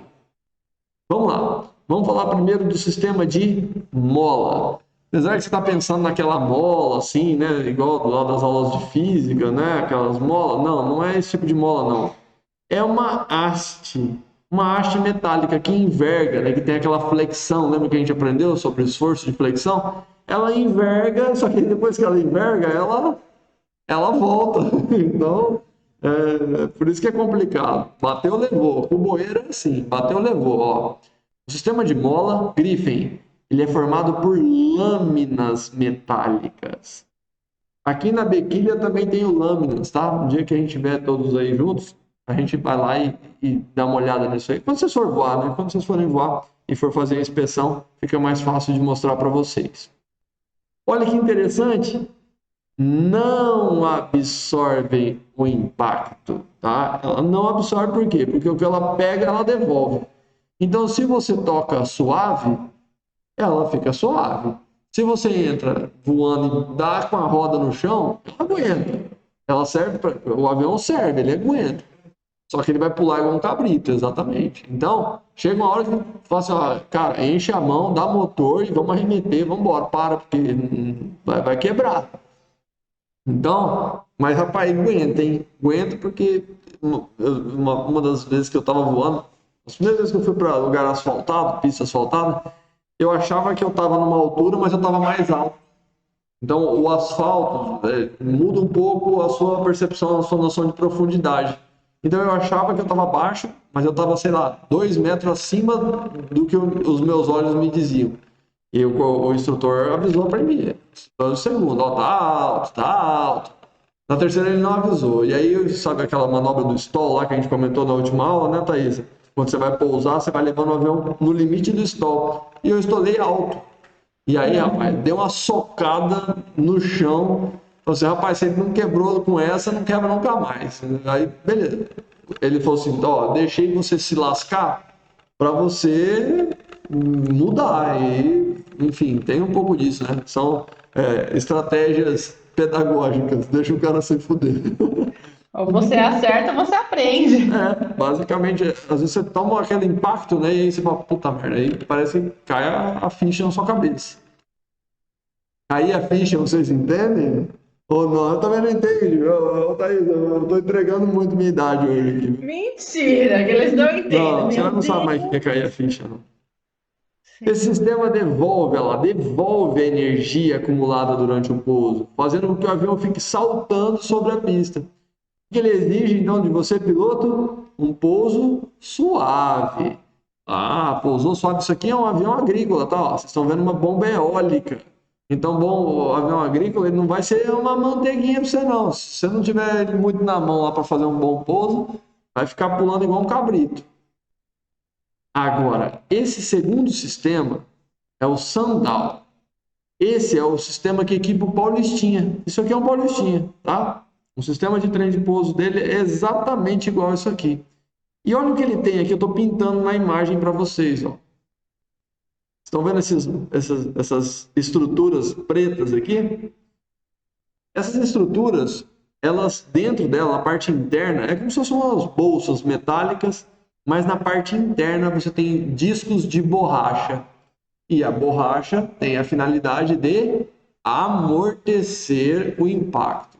Então, o avião tem esses braços são articulados, então essas pernas que vocês estão vendo aqui, essa distância, ela se abre. O trem de pouso se abre um pouquinho, então ele consegue absorver o impacto na hora do pouso. Então, mesmo quando um cara, né, meio braço aí, faz um pouso meio cagado, e ainda, no final das contas, beleza, ele ainda te dá uma forcinha aí, tá? O Sandal é um tipo de sistema que absorve os impactos, tornando esses pousos mais suaves. Por isso, de novo, eu não falei do Paulistinha, que é um avião mais dócil, um avião gostoso de voar, aceita mais erro. Por quê? Porque tem um sistema de amortecimento que é mais efetivo, que ajuda mais, principalmente quem está no começo. Beleza? Agora começa a vir os pica, os top, mas também caros e não vai equipar qualquer tipo de avião. Bom, o que é um sistema de amortecimento hidráulico? Você vai grifar aí, ó. É um sistema que contém óleo. Existe um cilindro, existe um pistão que corre dentro desse cilindro e isso tudo está imerso em um óleo. Esse óleo é o que proporciona aí o amortecimento dos pousos. Pergunta-se muito pouco, tá, de sistema hidráulico, mas isso aqui dá uma grifada porque eu não grifei quando eu escrevi, tá? Nesse sistema, olha lá, o peso do avião é suportado por molas. A ANAC pergunta isso. No sistema de amortecimento hidráulico, quem é o responsável por suportar o peso da aeronave? São molas. Tá? O que mais vai cair na banca provavelmente é esse último. É o hidropneumático. Hidro, de líquido. Pneumático, pneu de pneumonia, lá de ar. Então aqui você tem um sistema mais sofisticado do que o hidráulico. Você tem sim um óleo, algum tipo, lá, você tem o óleo, mas além do óleo você tem o ar ou outro gás, tá? Então você tem a presença tanto do óleo como do ar. E aí, cara, ele é o melhor sistema de amortecimento. Só que também ele é caro, complexo, só vai ser usado aí em King Air, Bonanza, só avião já é top, tá? E o que mais cai na banca é uma peça desse sistema. Eu vou mostrar o sisteminha. Esse sistema é lindo, é maravilhoso. O cara que inventou isso aqui é um gênio, muito, muito gênio. Mas o que cai na banca é essa peça aqui, ó, que eu estou pintando para vocês. é a tesoura, tá? A tesoura, deixa eu grifar só a tesoura aqui, ó. Tesoura. A tesoura é a que garante que a roda fique alinhada no sentido do pouso. Já pensou se o cara chegasse para pouso e ela tivesse dobrada, ou numa posição a 90 graus com a pista, o avião ia sair capotando, não é? Então, o que permite que a roda fique alinhada com o sentido do pouso é justamente a tesoura, e é o que mais cai na banca. Já estou mostrando para vocês aquilo que é o mais importante para passar. Todo o conhecimento sobre o sistema hidropneumático, ele é lindo, ele é bonito. Eu vou fazer um comentário aqui com vocês, porque eu não resisto. Toda vez que eu passo por ele, eu falo assim, hoje eu não vou explicar essa porra, não. Vou ficar meia hora aqui explicando um negócio que não cai na banca. Mas olha, só para vocês terem uma noção do grau de inteligência. Eu vou tentar simplificar. Ó, onde eu estou pintando aqui dentro, ó, vocês estão vendo na imagem de vocês aí, tá todo pontilhado. Esse pontilhado representa óleo. A parte de cima, vocês estão vendo limpinha, é uma bolha de ar. Então você tem óleo e tem o ar. Mas o segredo está nesse orifício aqui, ó. Vocês estão vendo que aqui tem uma garganta e uma agulha que vai ficar se movimentando aqui, ó, para cima e para baixo. A agulha também não tem uma espessura sempre a mesma. Ela começa fininha e termina bem grossa. Para que isso? Quando o avião toca na pista, o que vai acontecer com essa agulha? Ela vai ser projetada para cima. No início desse movimento, o movimento é muito brusco, é muito peso sendo jogado em cima do amortecedor. Então a ponta da agulha é bem fininha, que permite muita passagem desse óleo. Só que se ele fosse fininho até o comprimento da agulha inteiro, o que ia acontecer? Ele ia bater no talo do amortecedor. Então você ia toda hora, já ia quebrar seu amortecedor. Então ele engrossa e chega no ponto que quando essa peça, que é essa haste toda, está lá para cima, a agulha praticamente não deixa passar mais nada. E quando ela não deixa passar mais nada, o que tem lá na ponta? Tem uma bolha de ar. E esse ar vai ser comprimido, e ele vai absorver todo o impacto, vai ser totalmente comprimido, e depois ele volta. Mas aí você fala assim, mas ele volta, e na volta ele vai jogar com toda a força do mundo? Não vai jogar com toda a força do mundo, porque, de novo, por causa da grossura da agulha. Como ele está todo enfiado lá para dentro, a passagem de óleo aqui é uma passagem muito pouquinha. Então, ele comprime rápido, mas ele distende devagarinho. Então isso amortece os pousos, amortece, isso aí é um sistema top. Espero que vocês voem muitos aviões assim. Só máquina. E aí, grifa essa linha inteira aqui, ó. Essas duas linhas, ó. Essa observação, porque depois vai chegar no final do curso, vai falar, pô, Rafael, tá um negócio de shime aqui na minha prova, na minha banca, eu não sei, não tem isso no material. Toda vez que eu termino um curso, tem alguém que me fala isso. O shime é uma vibração na roda. É normal, tá? É uma vibraçãozinha como se estivesse faltando aí fazer o balanceamento do carro. Então aquela roda fica vibrando. Tem lá uns parafusos na roda do bueiro, nas bequilhas. Na bequilha tem um parafusinho que você coloca, você dá um aperto, faz um ajuste para que ela vibre menos. Mas essa vibração, ela é inevitável. Se você decola do asfalto, você vai sentir ela muito pouco. Agora, se decola da grama e tem uns buracos ali na pista, você vai sentir a trepidação que não é nem o shime. Você está sentindo uma trepidação que é de buraco mesmo. Então, fica achando que tudo que vibra é shime, tá? Mas toda vibração no trem de pouso, ela é denominada de shime. Essa é a explicação do shime. Muito simples. É termo técnico que você nunca provavelmente deve ter ouvido falar, como eu também nunca tinha ouvido falar. Bonito. Shime grifa, põe um asterisco aqui do lado, faz um carnaval. As meninas vão fazer um coração. Vamos falar mal da Gabi, né? A Gabi não tá aqui hoje, né, Thaisa? Era a hora da gente falar mal da Gabi, que vinha, aí veio, aí vinha de novo, não veio. Ô, Gabi, eu fiquei sem janta hoje por causa da sua apostila, viu? É pra você ficar se sentindo culpada mesmo, assim, eu sou terrível, cara, eu não tenho piedade. Ô, dó. Amanhã é dia Tá das vendo? mulheres. As mulheres se protegem. Amanhã é dia das mulheres, não posso esquecer, senão eu vou tomar bronca da patroa. Vamos lá agora falar então das rodas. E de novo, não vou nem grifar para que que serve uma roda, porque né, o homem das cavernas já sabia para que que serve uma roda, né? Então, claro que vai facilitar a movimentação do solo do avião. Mas o pneu, né, essa roda no conjunto todo, ela é formada pelo pneu. Esse pneu tem várias partes, então nós vamos estudar primeiro o pneu. Então, vamos lá. O que é a banda de rodagem? Cai bastante perguntinha na NAC sobre isso, hein? Sobre a parte dos pneus. A banda de rodagem é aquela parte preta do seu pneu, e eu posso falar do carro porque é igualzinho, que está em contato com o chão. Banda de rodagem é a parte do pneu que está em contato com o chão. Ponto. Já entendeu? Memorizou? Lindo. É ele que vai se desgastando conforme o uso, né, do pneu. Não tem jeito. Depois, nós temos os sulcos, que são aqueles buracos, né, aqueles caminhos de rato que tem lá, os desenhos que tem no pneu, para quê? Para facilitar o escoamento de água, né? Você entrou numa área alagada lá, para evitar a aquaplanagem, você tem então esses desenhos. E pneu de avião é a mesma coisa, cara. Pega imagem de pouso de avião na Amazônia, que chove dia sim, dia também. Então o cara não adianta correr, o cara entra numas roubadas que se o pneu tiver careca, o que vai acontecer? Ele vai aquaplanar, vai escorregar, vai sair da pista e vai quebrar o avião, tá?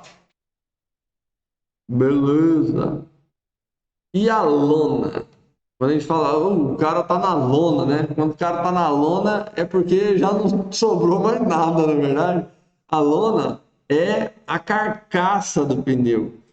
Que dá para ver, tem uns arame, ele é feito de aço, tem umas coisas, uma estrutura firme, forte por baixo ali do pneu. Quando chega na lona é porque o pneu já deu mais do que tinha que dar, tá bom? Isso é até uma questão, além de ser de banca, né? É questão de você operar o avião, tá? Você chegou para operar o avião está com os pneus careca, a sua responsabilidade é não voar. Assim, não, esse avião não está em condição de voo. Por quê? Ele está careca, mas não está chovendo, tá? Mas qualquer coisinha ele estoura, velho. Tá? Qualquer pouso um pouco mais forte no asfalto, ele vai estourar, e ele estourando vai dar trabalho para segurar ele na pista, hein? E a câmara de ar? A câmara de ar é linda, né? É aquela coisa brega, antiquada, mas que a maioria dos aviões ainda tem. Os carros não tem mais pneu com câmara de ar, não conheço mais. Mas os aviões, mesmo porque alguns deles têm uns modelos, né, são mais antigos, eles têm câmaras de ar. Essas câmaras de ar furam com até uma razoável frequência. Aí tem que arrancar, tem que trocar. Isso não é um trabalho de desgarramento. Eu já fui ajudar uma vez o mecânico a trocar isso aí. Aí o cara abriu, tava cheio de remenda. O cara falou assim: ó, não vou mais consertar isso aqui não, pede outra. Aí você fala, uma câmara de ar de bicicleta, sei lá, uma mixaria, né? Não é uma coisa tão cara. Rapaz, mas do avião, moço, tudo é caro. Aí a hora que o cara vê o preço da câmara de ar, ele fala assim: agora eu entendi porque que tem tanto remendo. Faz mais um aí. E remendo e toca o falso, né? Porque é tudo caro.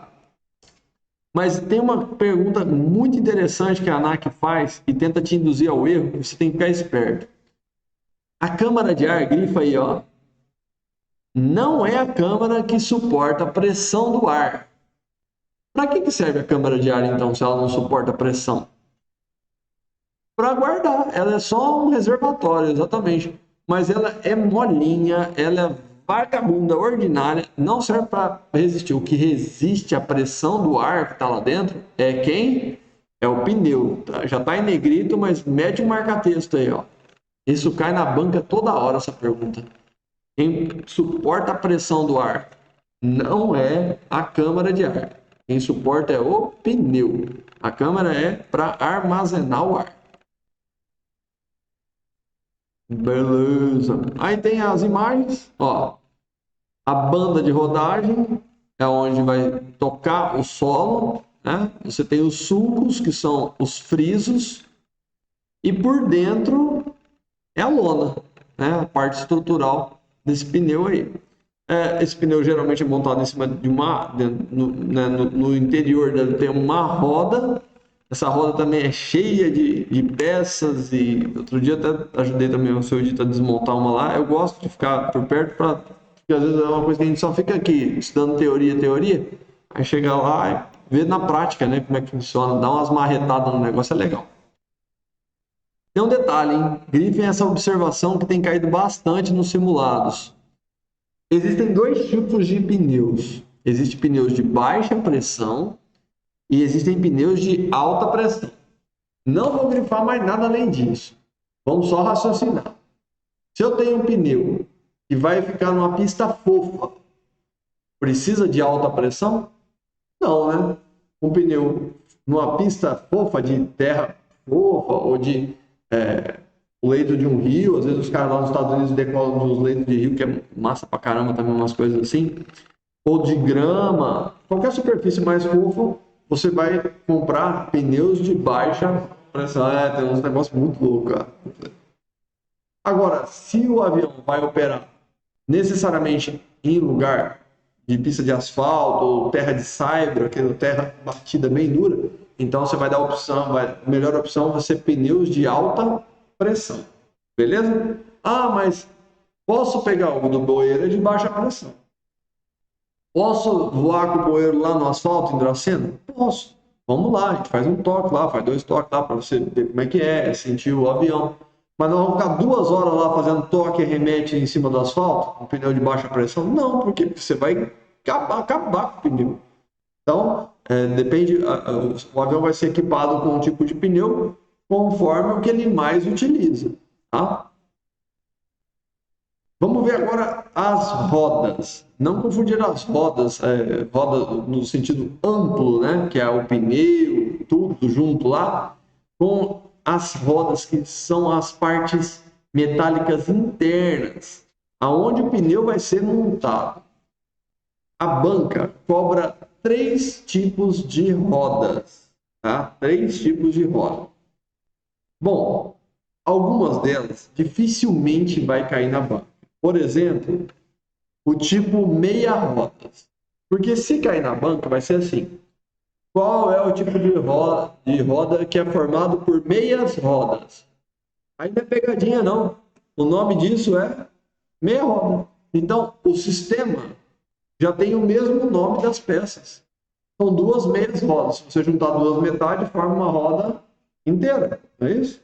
Então, meia rodas são formadas por meia rodas. Isso aqui é óbvio. Dificilmente vai ser cobrado de vocês assim. Agora, as 2 das pontas já são mais chatinhas. Você tem na roda aqui, ó, você tem o cubo, que é a peça central, onde vai rolamentos e tal. E você tem as flanges, que são as peças que se prendem ali no pneu e conectam esse pneu ao cubo, onde vai ter o rolamento. Então, se você tem flanges, 2 flanges, olha lá, vou grifar e vou pedir para vocês escreverem aí, ó, duas flanges. Então, você tem flanges independentes. Se o ANAC te perguntar qual é o sistema de roda formado por 2 flanges, você já pode saber que é o sistema de flanges independentes, porque é o único sistema que aparecem as 2 flanges. Existe um terceiro sistema em que uma das flanges não solta do cubo, ela é incorporada ao cubo. Então, esse é o sistema cubo e flange. Só tem uma, escreva aí, ó, uma flange. Qual é o sistema formado por uma flange? É o sistema cubo e flange. Dúvidas até aí? Vocês vão sair daqui quase os mecânicos. Os mecânicos. Cara, aí um negócio que eu tava conversando com o Kleber hoje. Eu não gostaria para trabalhar, mas se eu uma hora tivesse uma oportunidade para fazer um curso, assim, Eu tento aprender bastante coisa ali com o seu dito quando ele tá mexendo. Ele é top, né? Bom, Seu dito não é o Salvador Verde? não, o seu dito é o pai do Kleber. O outro de baixo, no lugar de baixo. Olha a cara dele. Ah, ali tem uns carros antigos, aquele hangar grandão, você tá falando? Ali tem o do Miguel. Um caiu. Ah, então é mais pra frente, é o do Perereca. É o Marcos Borracha. Ele caiu com o avião dele e ele enroscou, ele bateu com o avião na torre de alta tensão. Faz uns 6 meses, mais ou menos. Aqui perto de Santa Mercedes. E caiu, ele nasceu de novo, ele não sabe nem explicar, mas ele se arrebentou bem, se machucou bastante. Mas arrastaram o avião pro hangar e ele vai reconstruir o avião e vai voar. Bicho é doido. Mas é muito inteligente também. Mas toda aquela estrutura tubular que a gente estava vendo, ele faz. Ele desenha e depois ele vai lá, manda, vira a barra, faz um tratamento anticorrosão. Outro dia eu passei lá, não pode ficar enchendo muito o saco, mas o bicho é fuçado, hein? Fuçado. Deixa eu ver se eu esqueço o nome do avião dele. Mas o avião dele tem um negócio que a gente já estudou hoje. E aí, geralmente, o aviãozinho dele aparece aqui. Como que era o nome?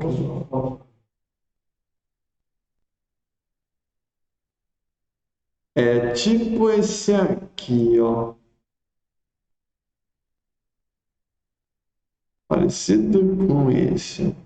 Não é exatamente esse. O dele é mais bonito que esse pequenininho aqui. Mas ele também tem asa para-sol. É esse aqui. Mas ele fala, é um nome esquisito, eu acabo esquecendo depois. Mas, cara, é ferrado, cara. E a ANAC, isso não é contrário às normas da ANAC, não tá qualquer um de nós, a gente pode, no fundo de garagem lá, construir um avião, botar um motor de enceradeira nele e tirar do chão, pousar, não tem problema não. Tá? Lógico que deve ter uma burocracia lá para você fazer o avião experimental, mas não tem problema não. Nos Estados Unidos tem muito. Os caras compram um kit, montam em casa e vai voar. O RV10 que você viu ali, aqui no Brasil, a maioria deles é montado em fábricas. São fábricas, os caras se especializaram em montar kits de avião. Ele não fabrica nada, mas eles montam. A Flyer é uma das principais. Mas nos Estados Unidos os caras compram, montam no fundo de casa. Deve ser difícil pra caramba também, né? Mas vai lá um engenheiro, dá uma assinatura lá e tchau, vai voar. Experimental é porque não é homologado.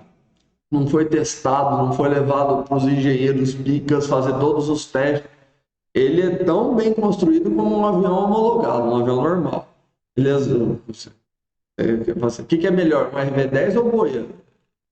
RV10, ele é experimental. Então, dentro da classe de experimentais, até assim, eu acho injusto, a maioria dos caras acham injusto que eles recebam essa designação de experimental, porque é como se fosse uma porcaria. Não é baita no avião. Então, são detalhes. Vamos lá, falar de freios. Primeiro, eu tenho que falar de que os freios são diferenciais. Falar que os freios do avião são diferenciais significa que eu tenho um freio para cada roda. Tem um pedalzinho lá, né, perto de onde a gente comanda o leme, tem um pedalzinho lá que comanda o freio da roda esquerda e tem um pedalzinho que está ali perto do meu pé direito que vai ser que se eu quiser frear só a roda da direita eu consigo. Quando eu quero parar o avião, claro que eu piso nas duas juntas ao mesmo tempo, mas em alguma circunstância de pouso, lugar acidentado, sei lá, pode ser que o avião esteja puxando para a direita. E aí eu dou o leme para a esquerda e ele não responde. O que eu faço? Eu junto no freio do lado esquerdo. Então, se o avião está querendo escapar para a direita, eu piso no freio da esquerda. Se o avião está querendo escorregar para a esquerda, eu piso no pedal do freio da direita e vocês, alunos, não pisem em pedal nenhum, tá? Que o Renan sabe disso. a gente aprende calcanhares afastados dos freios. Aluno vai frear o avião na hora de fazer o cheque do motor, quando você está paradinho ali, mas na corrida de decolagem, no pouso, calcanhar bem longe dos freios. Por quê? Porque se o infeliz errar o pedal lá no leme e socar o pé no freio, ele vai engrenar o avião para fora da pista. Se ele pisar, se ele desesperar, sei lá, ficar com medinho, pisar nos dois com força, vai pilonar o avião, que a gente já comentou, o que é pilonar, né? Juntou no freio, o avião pilona. É como ele capotasse, tá? Então, não. Beleza? Vamos lá. Tipos de freio. Hoje a gente vai parar a aula aqui nos freios, tá?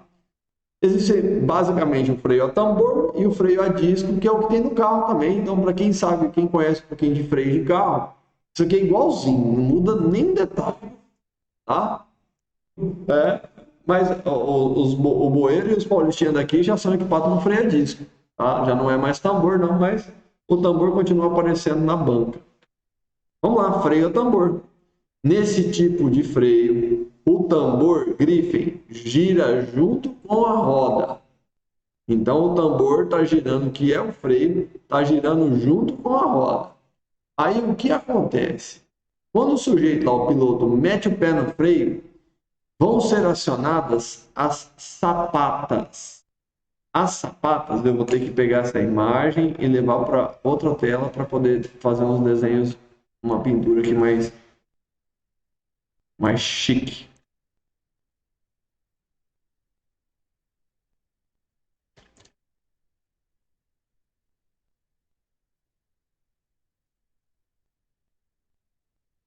Agora sim.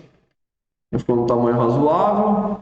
Vou pegar aqui e vou pintar as sapatas. As sapatas é o que está aparecendo em negrito aqui, ó. E vou até completar, ó. Esse arco, esse disco que vocês estão enxergando, essa que eu estou pintando aqui, ó, é a sapata do lado esquerdo e existe a sapata do lado direito. Estou pintando a sapata. Aí existe uma folga entre a sapata e o tambor. Ó, do lado de fora tem o tambor. Ó, pintar aqui, tambor. E vocês estão vendo que entre o vermelho e o preto tem uma folga. É onde a roda está na condição de roda livre. O cara não meteu o pé no freio, então tem que ter uma folga entre a sapata e o tambor para a roda girar livre. Mas, quando o piloto enfia o pé no freio, olha lá, agora o freio está aplicado. Então, vem aí o fluido hidráulico, o freio, o fluido de óleozinho, que vai aumentar a sua força. Depois a gente vai falar do sistema hidráulico no próximo capítulo. Esse óleo chega aqui, ó, no cilindro, isso aqui é o cilindro.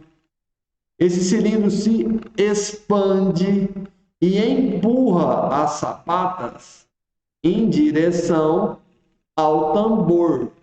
Agora eu estou na condição de freio. Tá bem freado? Não, nem a pau.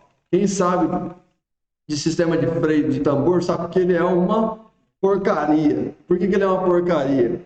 Reparem que aqui em cima, ó, todo esse pedaço aqui, ó, todo esse pedaço aqui não está tendo frenagem. Aonde que a frenagem é eficiente nesse sistema? Só nessas pontas aqui, ó. O resto, praticamente não tem atrito nenhum entre a sapata e o tambor. É um sistema bem antigo, bem arcaico, que quebrava com muita facilidade.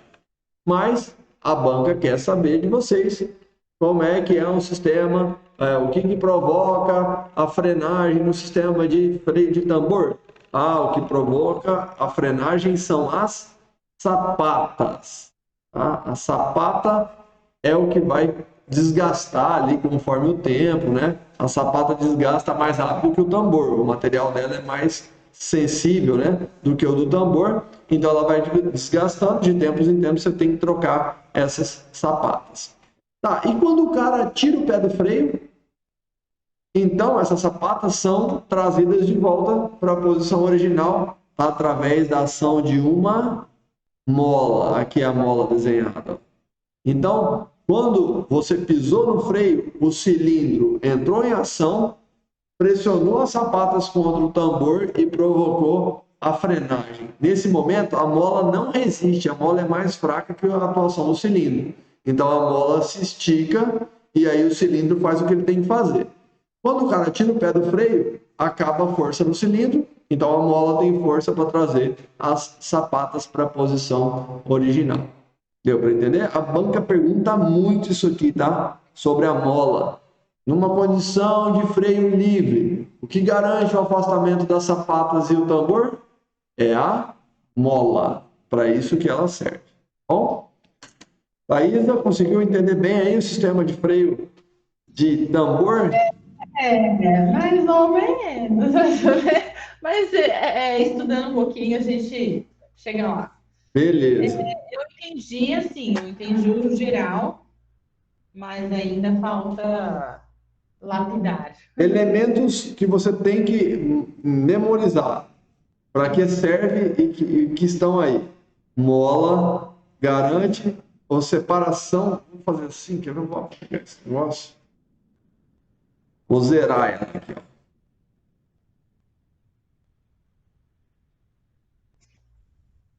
Vou aumentar até um pouquinho mais.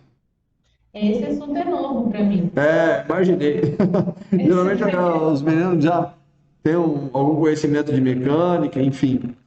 Eu vou pintar para você agora só o espaço do vácuo. Espaço. Ó. Isso que eu estou pintando seria uma folga entre o tambor.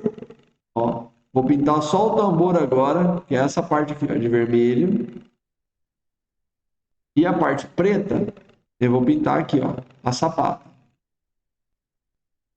A sapata é o freio, de fato, é o que vai proporcionar a frenagem.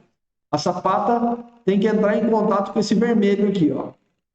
Enquanto tiver uma folga entre eles, a roda tá girando livre. Tudo bem? Então, sanduíche aí, ó.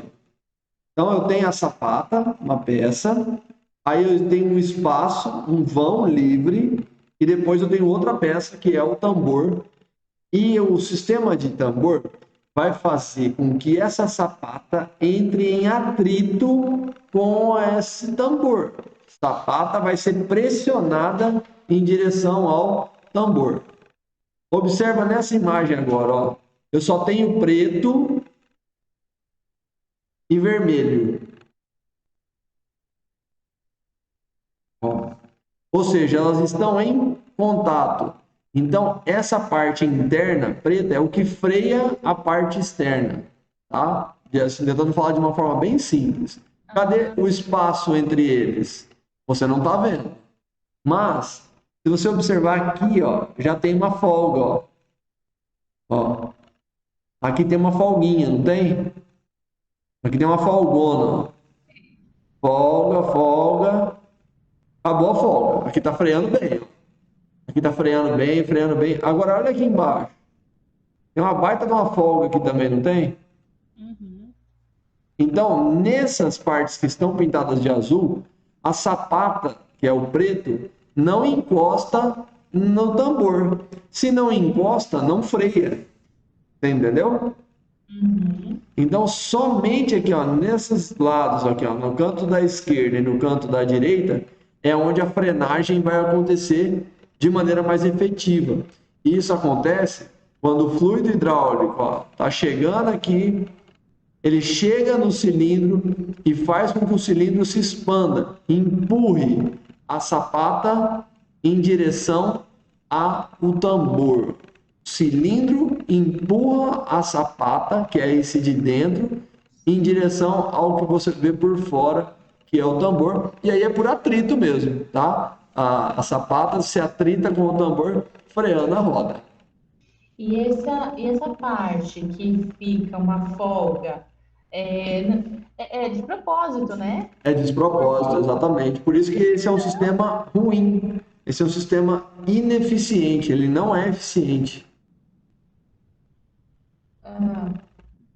Mas essa folga não seria necessária para que o avião ou qualquer outra condição que esteja rodando não capote, não. Porque se Não, não. Aqui, você está vendo ele atritado, mas ele nunca para, tá? E se estiver em movimento, ele não tem força suficiente para fazer essa roda derrapar, tá? A sapata não aguenta isso aí, não. Ah, tá. Ele é ineficiente mesmo. O ideal era que tivesse, se a sapata encostasse totalmente aqui de fora a fora nele, eu teria um sistema de frenagem mais efetivo, tá? É o que você vai ver na próxima imagem.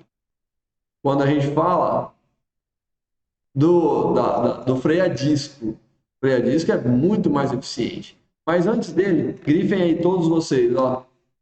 É o que cai na banca, hein? Na condição de freio livre, as sapatas permanecem afastadas do tambor pela ação da mola. Falei para vocês que era isso que cobrava e está aí no texto de vocês.